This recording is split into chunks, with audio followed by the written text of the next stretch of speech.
that fact, but I have some compassion for it and some understanding for it. I had the writer Jeff Thompson in here. He's a BAFTA-winning screenwriter, but he also used to work the door in Coventry, and he had an experience like this when he was younger, and he was able to finally see that man and confront him many years later, and was able to confront him kind of not in anger. But I don't think you ever had that chance. And do you ever think that you wish you could have confronted him or pressed charges, or would that have not been the point? Well, he was charged. He was tracked down. He was arrested. He was charged, and then he got sick. He had a stroke. He died before the case could go to trial. But I didn't see him face to face. This was done by the police and the Crown Prosecution Service. But no is the short answer. I don't. What would I say to the guy? What is interesting is that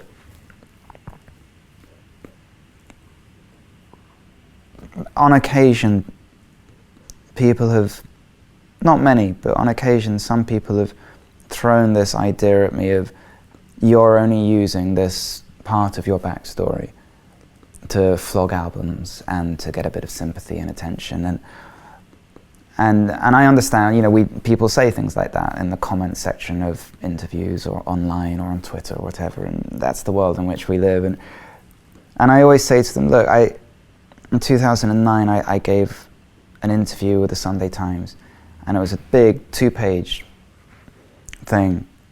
And in one paragraph, for a couple of lines, I talked about the fact that this happened when I was at school. It was the first time I talked about it in public. And a teacher who'd been at the school, who'd witnessed some of the effects of that abuse, she found me kind of hysterical, blood kind of coming down my legs. And she read this thing, and she suddenly, she knew who it was. She knew exactly what I was talking about, even though I didn't mention the school or the teacher or whatever. She came forward and she came to the police and she gave a statement. And with her statement as well, which corroborated what I'd said, they tracked this guy down. And at the time of his arrest, he was a part-time boxing coach for under 10-year-old boys in his 80s. And so when people occasionally they say, oh, you're just trying to, I tell them that story and I say, would you rather I had not said anything? This guy was now teaching your niece or nephew or grandson or son and getting up to God knows what with them? Or would you rather I did speak out and other people speak out as a result, and they put a stop to it? And I mean, it's a no-brainer to me. You said that it even changed the way you think about sexuality after that. You said you remember you were with a girl one time on a date and you were like, oh God, should we go have sex in the bathroom, as if it was maybe do you want a cup of coffee? I mean, really, we were sitting there and in, what's it called? My Old Dutch. It's a pancake place on the King's Road. And she was so pretty and I was so excited because it was like one of the first dates I'd been on. I was 15, 16, whatever. We have our thing and I'm like, so why don't we go fuck in the toilet? And it never occurred to me there was anything wrong with that at all, and the look on her face. So yeah, of course, there's all kinds of impacts. Yeah. You said, and I'll just probably quote you one more time, you said the impact rape makes on a person, it's like a stain that's ever present. There's reminders every day, every time you take a shit, watch TV, see a child, glimpse a newspaper, hear the news, have sex, wank, drink something unexpectedly hot, take a big gulp, cough or choke. It's just always there, underlying. Yeah, it's always there. I mean, and that's just the way it is. And it hasn't gone away. That's the thing. I think sometimes we have an expectation that things will go away once the actual, the physical act stops. Then you're okay. It's done. But that's not my experience, and certainly it's not the experience of a lot of other people I know who've been through similar things. However, there is an amazing capacity that we have in here to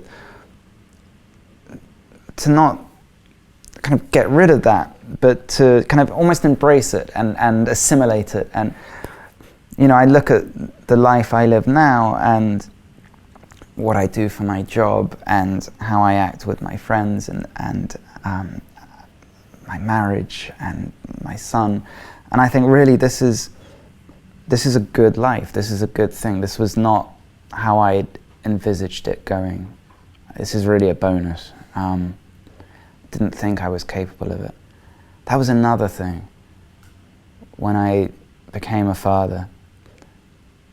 Like the relief of knowing finally that I really understood what people had said, that love you experience when you become a father, that unconditional. I never really thought, I'm sure for them, but and then suddenly out comes this kid and you hold it and you're like, oh my God, that's what it is. I would walk under a bus without hesitation, like as natural as breathing, to stop a hair on his head being hurt. It's like the switch went on.